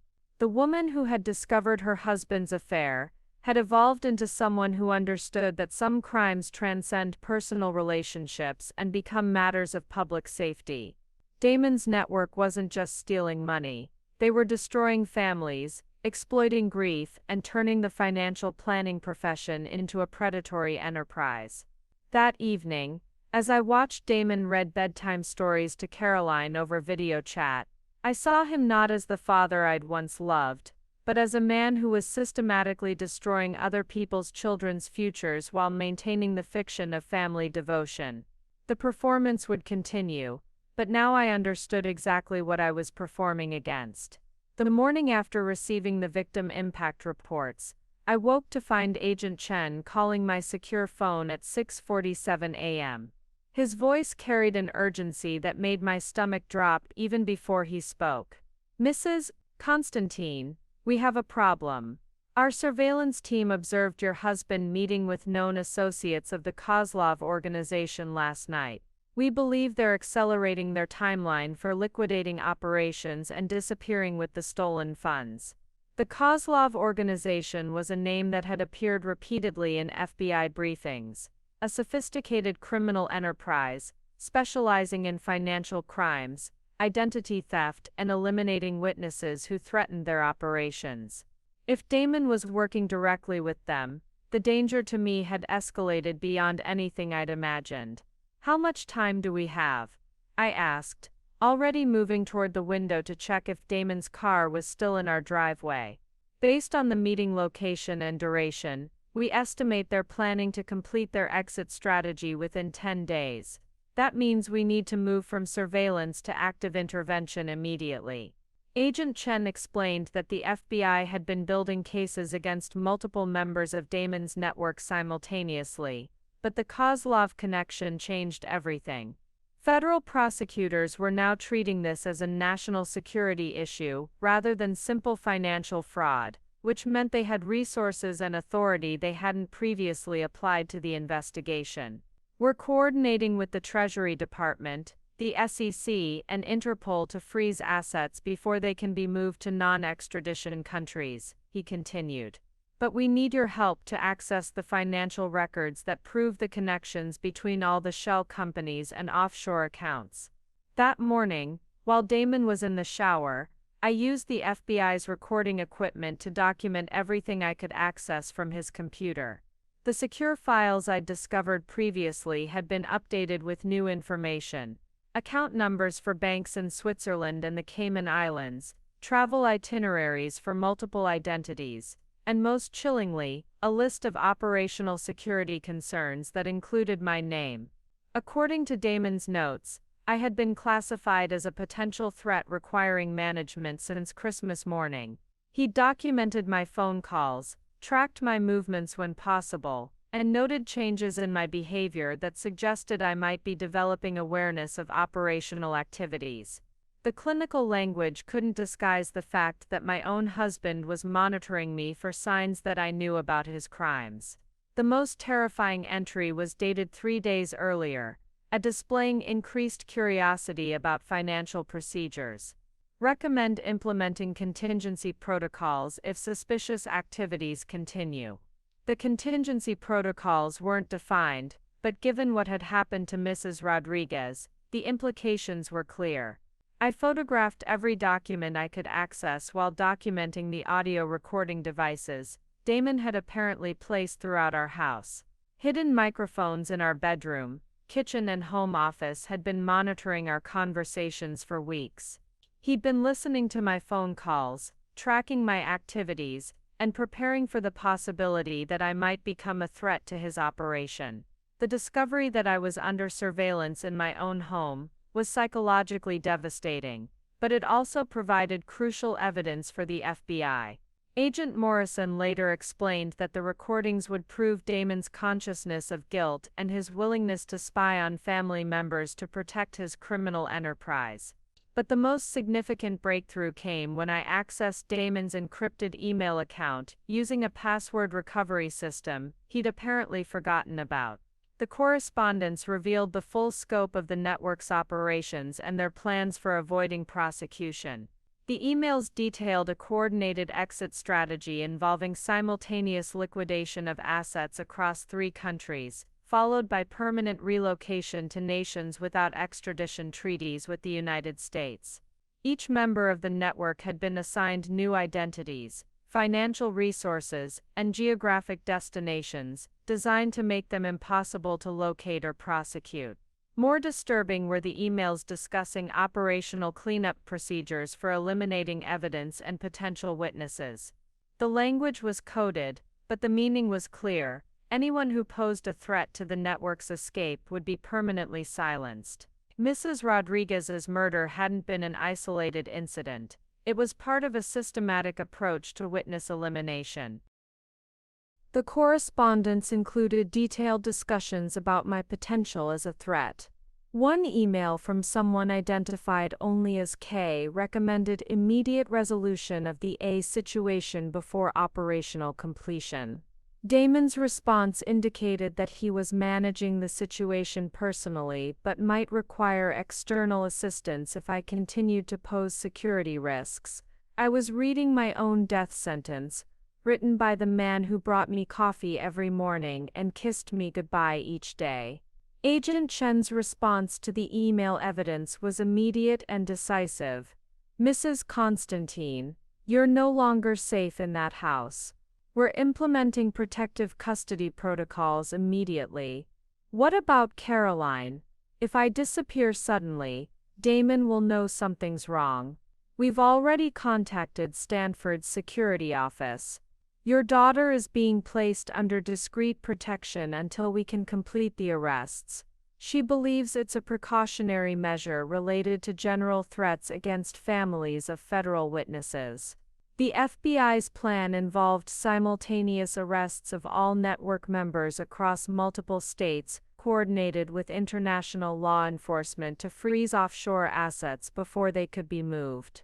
But the operation required perfect timing. If any member of the network suspected federal intervention, they could trigger emergency protocols that would eliminate evidence and potentially harm witnesses. The arrests will happen New Year's Eve, Agent Chen explained. Your husband's network has planned a celebration dinner at the Grandview Hotel to commemorate their successful operations. They'll all be in one location, confident that they've avoided detection. That's when we'll move. As I prepared to leave our house for what might be the last time, I realized that the next 6 days would determine whether dozens of families receive justice for their stolen savings, whether Mrs. Rodriguez's murder would be avenged, and whether I would survive long enough to see my husband face the consequences of his crimes. The comfortable suburban home where I'd lived for 18 years had become a crime scene, and the man I'd shared it with had become someone actively planning my death. The woman who'd discovered her husband's affair had evolved into a federal witness whose testimony would either bring down a criminal network or result in her own elimination. New Year's Eve couldn't come soon enough. Moving into FBI protective custody while maintaining the appearance of normal life required a level of deception I'd never imagined myself capable of. Agent Morrison had arranged for me to stay at a secure apartment 20 minutes from our house, but I needed to return home each morning and evening to avoid alerting Damon to any changes in our routine. The FBI's surveillance team had confirmed that Damon was monitoring my activities through phone tracking, hidden cameras, and even GPS devices placed in my car. Every movement I made was being recorded and analyzed by the man who'd shared my bed for 18 years, looking for signs that I'd discovered his criminal enterprise. The key to maintaining operational security, Agent Chen explained during our morning briefing, is to behave exactly as you have for the past month. Same coffee shops, same grocery stores, same daily patterns. Your husband is looking for deviations that might indicate you're aware of his activities. The psychological strain of performing normalcy while knowing I was under constant surveillance was exhausting.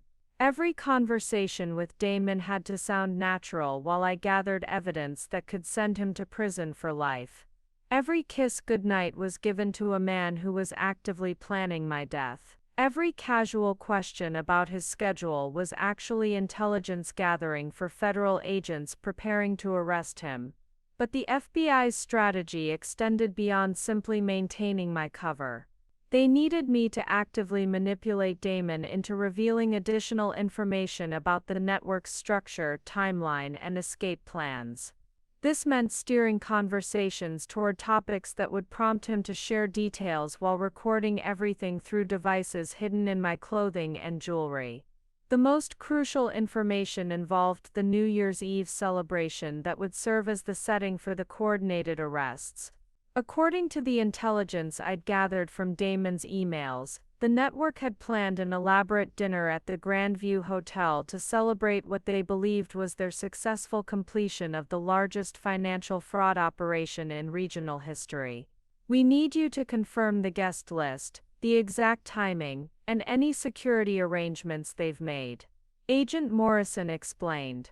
If they've hired private security or established escape routes from the hotel, we need to know before we move in. That evening, I carefully broached the subject with Damon while we shared dinner in our kitchen, the same space where we'd discussed Caroline's Christmas plans just weeks earlier. The recording device hidden in my earrings captured every word as I performed the role of the supportive wife interested in his professional success. "You've seemed excited about something lately," I said, refilling his wine glass. "Is there good news from the firm I should know about?" Damon's smile was genuine for the first time in weeks. "Actually, yes. The partnership I've been developing with those investors from Miami has exceeded all expectations. We're having a celebration dinner on New Year's Eve to mark the completion of our first major collaboration." "That sounds wonderful. Will I be invited, or is this one of those boring business dinners where wives aren't welcome?" The pause before his response told me everything I needed to know. "Unfortunately, it's a men-only event. Investors from that level of wealth prefer to keep their business relationships discreet. But we'll celebrate privately afterward." The lie was delivered with the same casual confidence he'd been using for months, but I could see the calculation behind his eyes. There would be no afterward because he was planning to disappear that night, leaving me to face whatever consequences his associates deemed appropriate for a potential witness.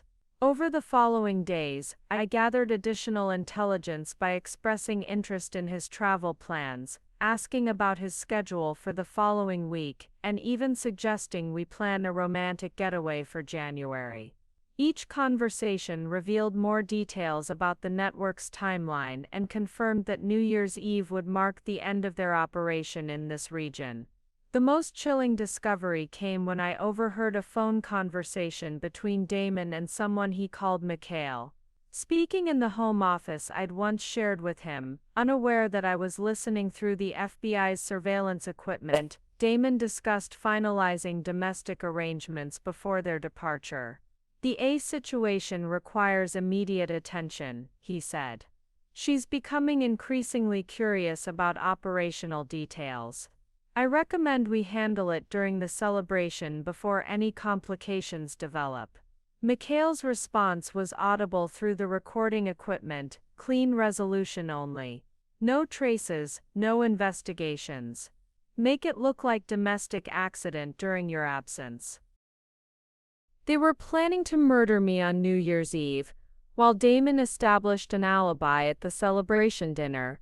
The domestic accident would occur while he was surrounded by witnesses at the hotel, giving him perfect coverage for my death. The FBI's response to this intelligence was swift and decisive. "Mrs. Constantine, we're moving the timeline up," Agent Shen informed me. "You won't be returning to that house. We'll stage your death in a way that satisfies their surveillance while keeping you safe until the arrests." The plan involved using special effects techniques borrowed from Hollywood to create evidence of a fatal car accident on December 30th. Damon would believe I died in a crash while driving to visit my sister, removing me as a potential threat while maintaining his confidence that the network's security hadn't been compromised. On New Year's Eve, when your husband and his associates arrive at the hotel for their celebration dinner, they'll believe you're dead and their operation is secure," Agent Morrison explained. "That's when we'll arrest all of them simultaneously." The staged accident would take place on a remote stretch of highway where the FBI could control all variables. My car would be destroyed in a way that suggested fatal injuries while I was safely hidden at a different location. Damon would receive notification of my death from local authorities, confirming that his security concerns had been eliminated. "What happens after the arrests?" I asked, though I wasn't sure I wanted to know the answer. "That depends on how cooperative your husband becomes when he realizes the scope of evidence we've gathered," Agent Shen replied. "If he provides information about the broader network and additional victims, he might avoid the death penalty for Mrs. Rodriguez's murder. If he refuses to cooperate, he'll likely spend the rest of his life in federal prison." As I prepared to disappear from my own life, I realized that the woman who discovered her husband's affair on Christmas morning was about to watch him face justice on New Year's Eve. The timing felt appropriate: endings and beginnings, consequences and new opportunities. The performance was almost over. Soon Damon would learn that the trusting wife he'd manipulated and monitored had been gathering the evidence that would destroy everything he'd built through 18 years of systematic deception. The countdown to New Year's Eve had begun, and with it the final chapter of the longest con game of my life. The staged car accident on December 30th was executed with terrifying precision. At 3:17 p.m., while I watched from an FBI surveillance van positioned half a mile away, explosive charges detonated my silver BMW on a remote stretch of Highway 94. The fireball was visible for miles, and the wreckage looked exactly like a high-speed collision that would leave no survivors. Within minutes, Damon's phone was buzzing with calls from the State Police Accident Investigation Unit. I watched through long-range cameras as he answered his phone at our kitchen counter, his expression shifting from casual annoyance to shock to what appeared to be genuine grief. His performance was flawless, the devastated husband receiving the worst news of his life. "No, that's impossible," I heard him say through the surveillance equipment still active in our house. "She was just driving to see her sister. This can't be happening." Agent Shen, monitoring the conversation from beside me in the van, shook his head grimly. "If I didn't know better, I'd believe he actually loved you. He's either a psychopath or the best actor I've ever encountered." But the FBI's psychological profilers had prepared me for Damon's reaction. Men who successfully operated criminal enterprises for years often developed the ability to compartmentalize emotions completely. He could genuinely mourn the loss of his wife while simultaneously feeling relief that a security threat had been eliminated. The capacity for contradictory emotions was part of what made him so dangerous. Over the next 24 hours, I watched from the safety of the FBI's secure facility as Damon played the role of grieving widower with Academy Award-worthy authenticity. He called Caroline at Stanford, his voice breaking as he delivered the news. He contacted my sister Rebecca, sobbing into the phone as he described the accident. He even called our pastor to discuss funeral arrangements, displaying the kind of detailed grief that convinced everyone who spoke with him. The performance extended to his interactions with network associates. Phone calls intercepted by the FBI revealed Damon informing his criminal partners that his domestic security issue had been resolved by circumstances and would no longer impact their operational timeline. He managed to communicate my death without revealing that it solved his problem of potentially having to murder me. But while Damon mourned publicly, the FBI was completing their evidence gathering with information I'd provided over the previous weeks. Agent Morrison showed me photographs of the final pieces falling into place, bank records from Switzerland confirming the offshore accounts, testimony from additional victims we'd identified, and surveillance footage of network members preparing for their New Year's Eve escape. The scope of evidence was overwhelming. Financial records proving theft from over 60 families, documentation of money laundering operations spanning 6 years, proof of identity theft affecting dozens of innocent people, and forensic evidence linking the network to Mrs. Rodriguez's murder. The case was so comprehensive that federal prosecutors were confident they could secure convictions even if none of the defendants cooperated. The beauty of financial crimes, Agent Shen explained, is that everything leaves a paper trail. Your husband and his associates were so focused on hiding the money that they created extensive documentation of their own criminal activities. The final intelligence breakthrough came on December 31st. When FBI surveillance teams intercepted communications confirming the exact details of the network's New Year's Eve celebration. The dinner at the Grandview Hotel would begin at 8 p.m. with cocktails in a private dining room, followed by a multi-course meal and what Damon had described to associates as a toast to new beginnings in international markets. The guest list included 12 members of the criminal network, plus their wives or companions who had no knowledge of the illegal activities. Nikki Archer would be attending as Damon's date, still believing she was simply involved in an affair rather than a multi-million-dollar criminal enterprise. The hotel's private dining room had been reserved under the name Meridian Investment Partners, one of the shell companies used to launder stolen funds.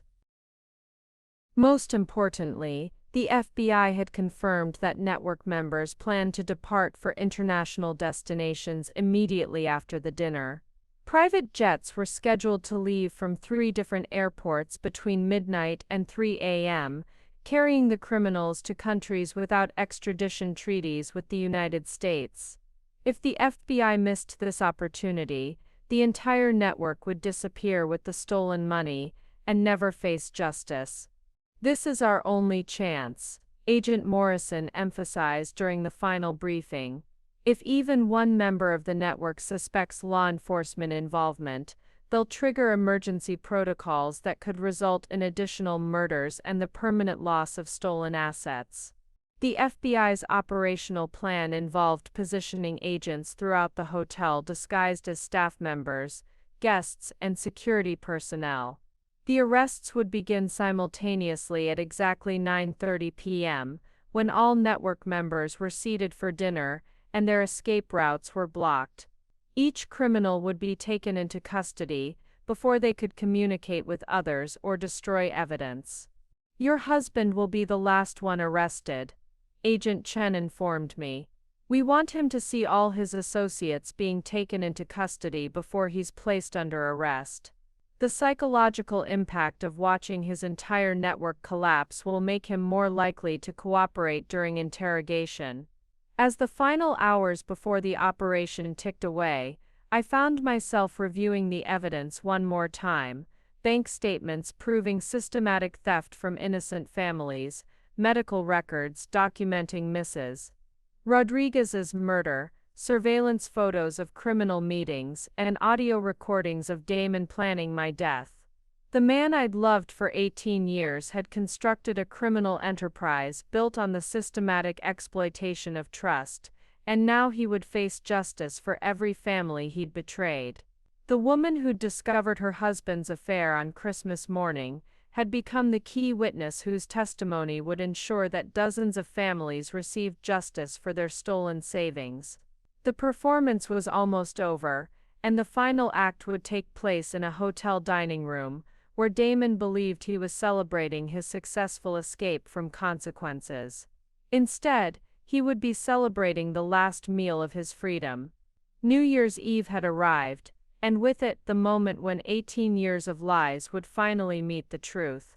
New Year's Eve morning arrived with crystalline clarity, the kind of winter day that made everything appear sharp and defined. From my position in the FBI's mobile command center, parked 3 blocks from the Grandview Hotel, I watched through surveillance cameras as Damon prepared for what he believed would be his final evening in the United States. He'd spent the morning at our house, now a crime scene disguised as a home, selecting items for what appeared to be permanent departure. Designer suits were carefully packed in luggage that would never reach its intended destination. Important documents were gathered from his safe, including passports bearing names I'd never heard him use.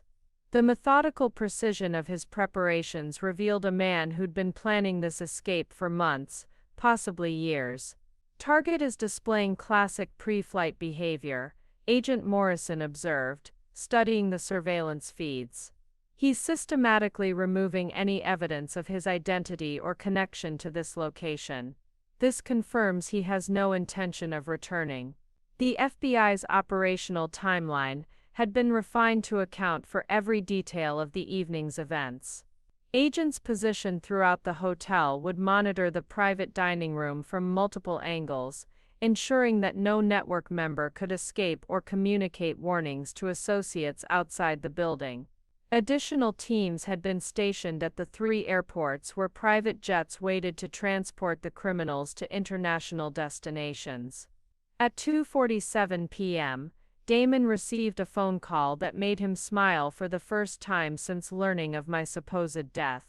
Through the surveillance equipment still active in our house, I heard him speaking with someone he addressed as Victor.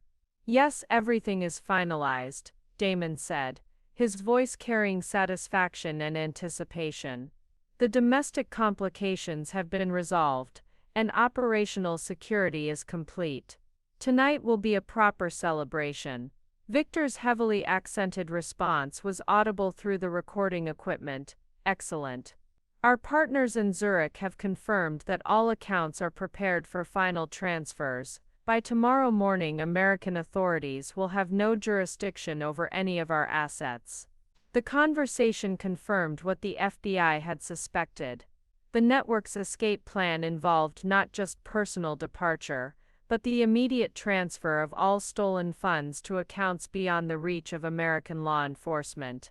If the operation succeeded, dozens of families would permanently lose their life savings, while the criminals enjoyed luxury lifestyles in countries that wouldn't cooperate with extradition requests.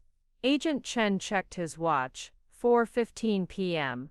"All units report ready status, Mrs. Constantine. Are you prepared to watch your husband's arrest?" The question carried weight beyond its simple words. For 18 years, I'd believed I was married to a dedicated financial advisor who prioritized client care above personal profit. Tonight, I would watch federal agents arrest a man who'd systematically stolen from grieving widows, murdered a loyal employee, and planned my own death to protect his criminal enterprise.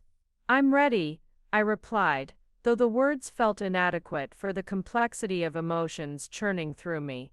At 6:30 p.m., Damon left our house for the final time, driving toward the Grandview Hotel in his black Mercedes, while FBI surveillance teams tracked his every movement.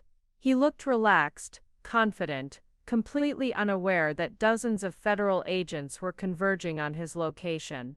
The man who'd brought me coffee every morning for 18 years was driving toward the end of his freedom, and I was the witness whose testimony would ensure he never hurt another family. The final performance was about to begin. At 8:17 p.m., I watched through FBI surveillance cameras as Damon entered the Grandview Hotel's private dining room, wearing the navy Armani suit. I'd helped him select for our 15th wedding anniversary. He moved through the room with the confidence of a man who believed he'd successfully eliminated every threat to his freedom, greeting his criminal associates with the same charm he'd once used to comfort grieving clients. The dining room was elegant in its simplicity: crystal chandeliers, white tablecloths, fresh orchids arranged as centerpieces. To any casual observer, it appeared to be a gathering of successful businessmen celebrating another profitable year. The reality was 12 criminals, toasting the completion of the largest financial fraud operation in regional history. Visual confirmation on all primary targets, Agent Morrison reported through my earpiece. Network leadership is present and accounted for. Beginning final positioning of arrest teams. I recognized several faces from the surveillance photos. Viktor Kozlov, the organization's money laundering specialist, sat at Damon's right side. Marcus Webb, a financial advisor from Chicago who'd been stealing from pension funds, raised his champagne glass in what appeared to be a congratulatory toast.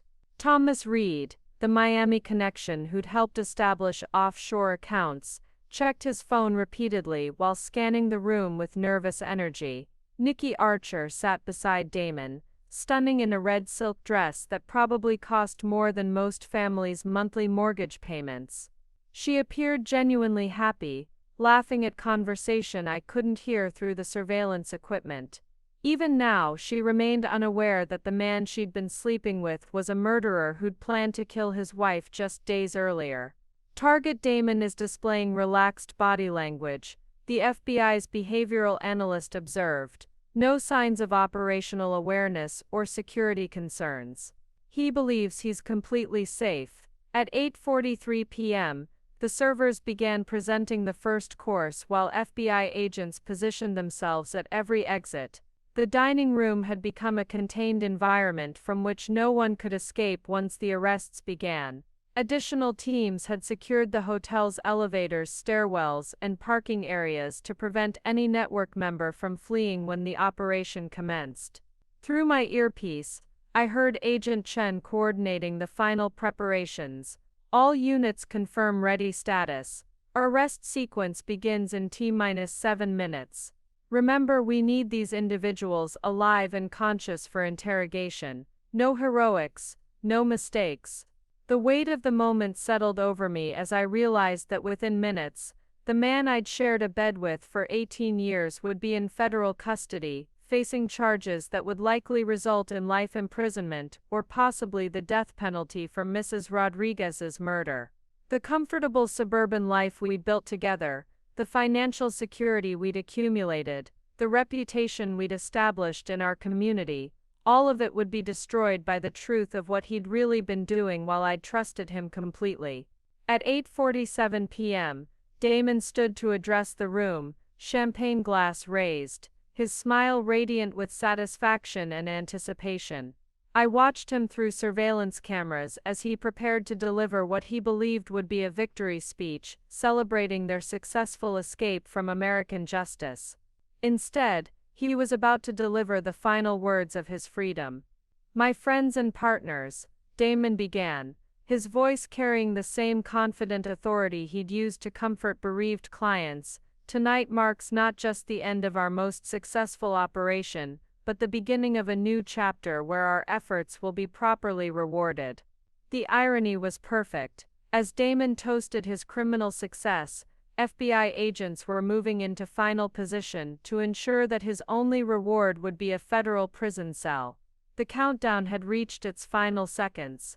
At exactly 9:30 p.m., as Damon raised his champagne glass to conclude his toast to new beginnings in international markets, the private dining room's doors burst open simultaneously from 3 different entrances. FBI agents in tactical gear flooded the space with military precision, weapons drawn, voices commanding immediate compliance. Federal agents, nobody move, hands where we can see them. The transformation was instantaneous. Elegant conversation became terrified screaming. Crystal champagne flutes shattered against marble flooring as network members instinctively reached for phones or attempted to flee.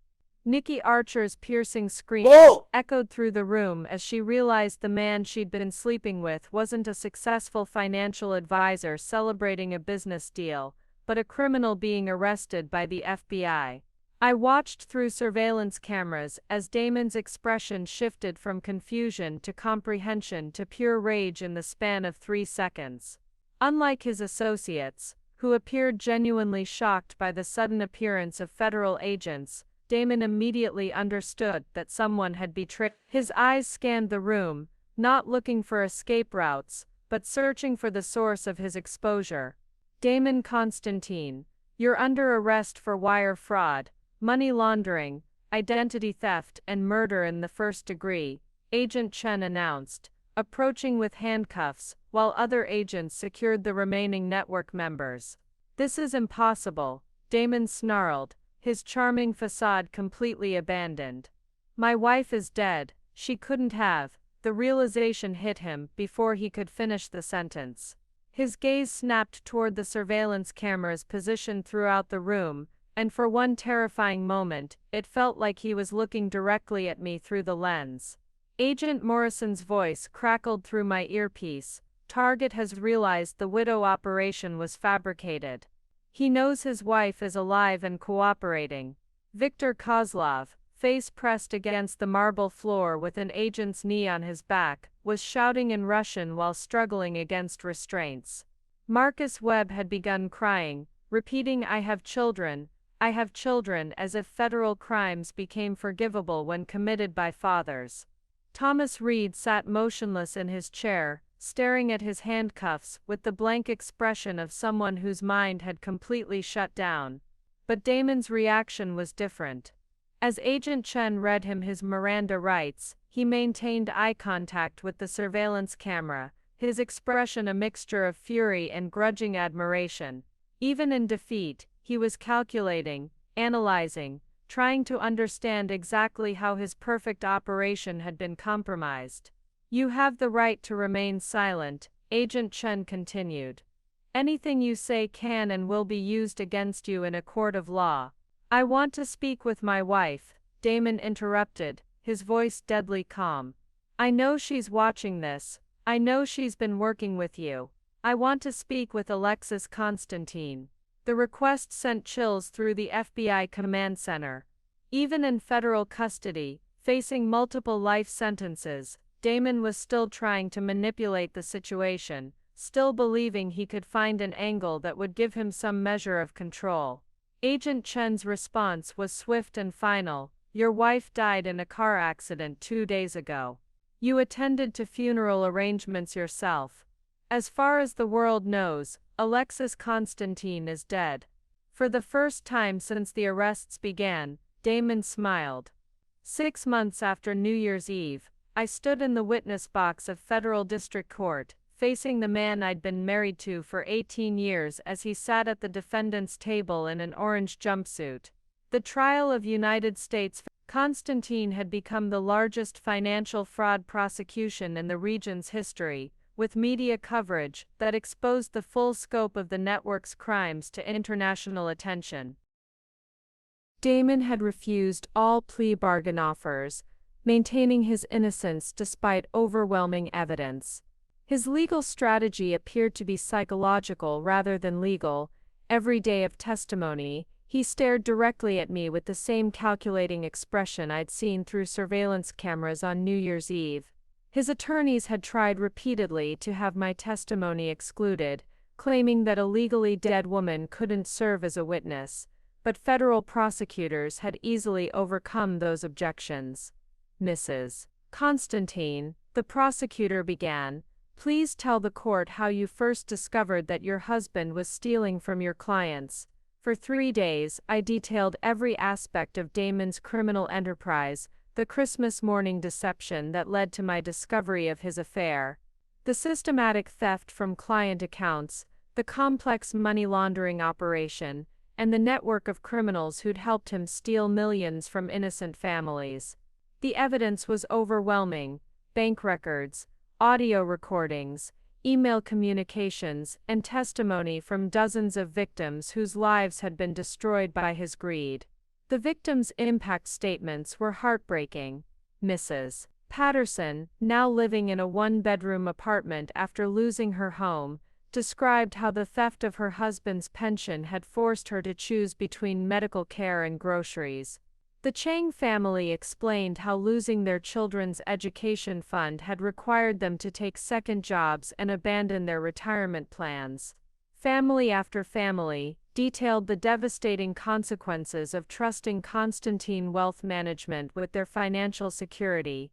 But the most powerful testimony came from Maria Rodriguez's daughter, who'd flown from Puerto Rico to describe how her mother's heart attack had occurred just days after she'd expressed concerns about unusual activities at our firm. The forensic evidence confirming that Mrs. Rodriguez had been murdered transformed the trial from financial fraud into a capital murder case. When the jury returned after 6 hours of deliberation, their verdict was unanimous on all 47 counts: guilty. Damon was sentenced to life in federal prison without the possibility of parole, plus an additional 120 years for the financial crimes.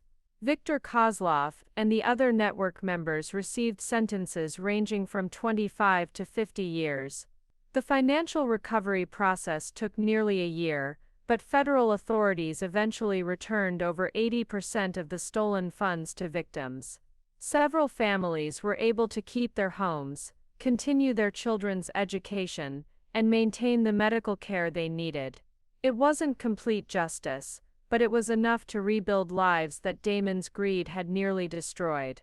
Today I work for the SEC's Office of Investor Education and Advocacy, helping develop programs to protect elderly and vulnerable investors from financial predators.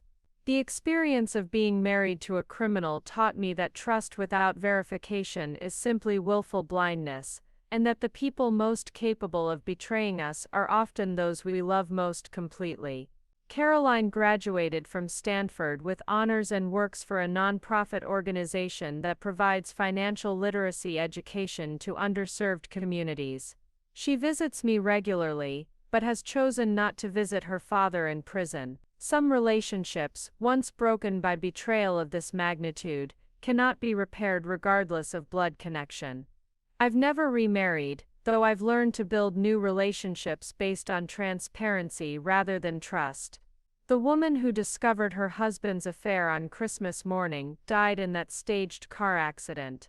The woman who emerged from federal witness protection is someone I'm still learning to know, stronger, wiser, and absolutely committed to ensuring that no other family experiences the devastation that financial predators can inflict.